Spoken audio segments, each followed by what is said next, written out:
This is a beautiful morning, perfect for riding a nice crisp spring morning. I like to ride when it's cool in the mornings. This is the perfect time and one of the last super cool days before we get into the late spring heat, early summer here in Alabama, which I don't like. You know what else I don't like? When a daily ride doesn't go well. Now today's video was going to be on the Lectric Expedition, an amazing cargo bike from Lectric, but I'm pushing that to tomorrow or maybe Friday, depending upon the YouTube algorithm, because today I need to talk about something important. When things go bad and keep you from riding, and also proprietary parts, because this is my Cannondale Lefty.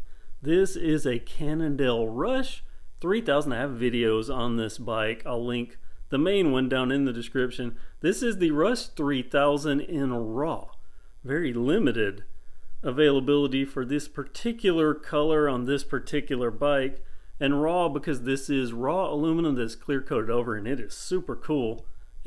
Literally real, made in the USA with smooth welds, the whole works, and all these black graphics. They glow, at least they have an outline that glows in the dark, or they're reflective. They don't glow in the dark, but I mean, just look at this frame. Now that is a frame, very, very nice. But two things happened this morning, one of which was a failure. Roll this around. See the flat side? This has been sitting in my basement for months. I haven't ridden it in a while. So I was airing the tire up. I got it aired up, and as I was putting this on my super clamp car bike rack, which presses down on the tire, I was pressing it down, and all of a sudden all the air expelled out of the tire in like 2 seconds. And it did so because, look at that. That is a pressed valve. But you notice something missing? Let me go over here to the front wheel. Pressed valve should have that little screwy bit right there.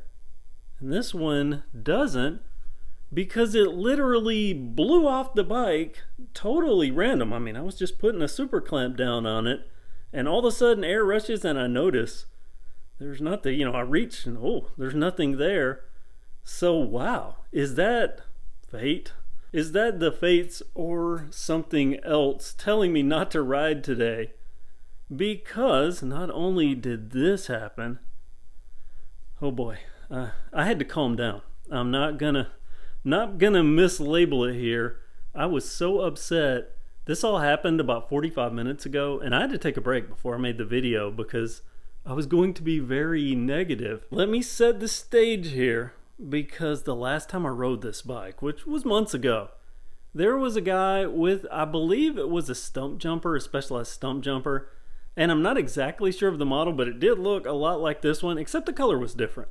So I'm just going to use this image for you. But that guy came out. You meet new people, and you never know when you meet a new person exactly what they mean sometimes by the things that they say. He had never seen a Lefty before. He wanted to look at the bike, and he thought it was super cool, but he made a statement. And he said it kind of like this. This isn't verbatim, but he said, "I would never buy anything like that." Which, kind of made me, well, that's kind of a rude thing to say, but I don't think he meant it rudely. He said, because it's too proprietary. These proprietary parts, I would never buy a bike with a proprietary part, because you'll never be able to replace it. Well, in my mind, I kind of try to think analytically. So in my mind, instantly, my argument point, I didn't say this to him, but I thought it.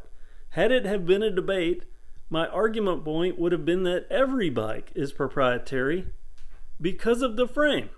The frame is the unique thing that usually makes one model different than the next. Everything else is just components bolted to, and usually bike manufacturers have a specific slate of components, and they mix and match on different frame designs. So theoretically, the argument could be made that the frame is proprietary, and given enough time, that frame is going to be obsolete or not replaceable. So I can make an argument that a Lefty fork isn't a big deal because, a bike over time, it's all proprietary. It's going to go away, and things are going to evolve and new stuff come out. Well, he may have been more right than me. So it's a good thing I didn't contest him. Because let's talk about this Lefty fork for a second. First off, it is very, very unique. Again, I have a video on it that talks more in detail. But among the unique things is the way the wheel mounts. There's an entirely different axle setup. Of course, just this fork, and this is a Fox. Tell you how high-end this bike was. Back in 2006, nice stuff. And even a carbon section and so on. But not only just the fork, this headset. Back in 2006, Cannondale had proprietary headsets. This is called, I think, a Headshok. Something like that. I'm pretty sure it's a Headshok. And I think they've had multiple versions. I don't know which one this is. I don't know that much about them. Okay, here we go. So, the problem where he might have been definitely right about the proprietary parts. Go back, I did have the blowout, so I didn't get to ride. And that's a good thing because I noticed this. I don't know how well you can see it, but if you look right there, that's a crack. That is a crack. You know, there's only 3 bolts holding this entire thing to the bike. The usual 2 bolts up here on the stem, and then that bolt that, you know, looks like a critical point to me. But you can see a crack. Now, it doesn't go all the way through, so I don't think that it would have just collapsed on me, but, you know, a crack can spread. And recently I've been hopping over some of the little small mounds out at the trail, a little more stress on forks. This is a light bike where I like to do things like that on light bikes. They're easy to manipulate, you know, to make a little correction, things like that. So yeah, and that's on this Lefty fork, this proprietary Lefty fork. So this bike might be just eye candy at this point, because where am I going to get this fork? They don't make them anymore. And I did a quick search and I didn't find any. So yeah, and I can't, this is that weird Headshok. I mean, you know, somebody might make an adapter or something, but this is the Lefty. That's the big deal about this bike. Yeah, so now you understand why I had to calm down before I made this video. And as a matter of fact, you're seeing this video probably an hour and a half, maybe 2 hours after all this happened.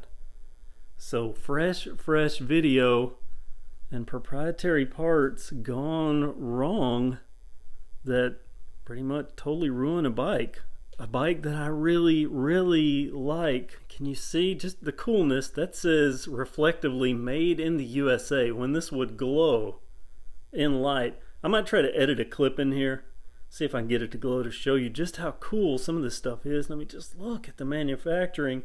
You don't see stuff like this anymore. So nice, so cool until it's not. And then what do?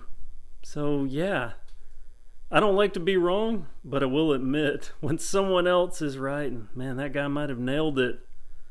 He was very fortune telling. It makes me wonder if the fates had him trying to plant a seed in my mind that would all culminate in me seeing that. I don't believe in fatalism, but I do believe in cool bikes, and now that this one has failed on me, I don't know. What do you think? Please comment below and let me know. And also, let me know if you're looking forward to seeing this expedition.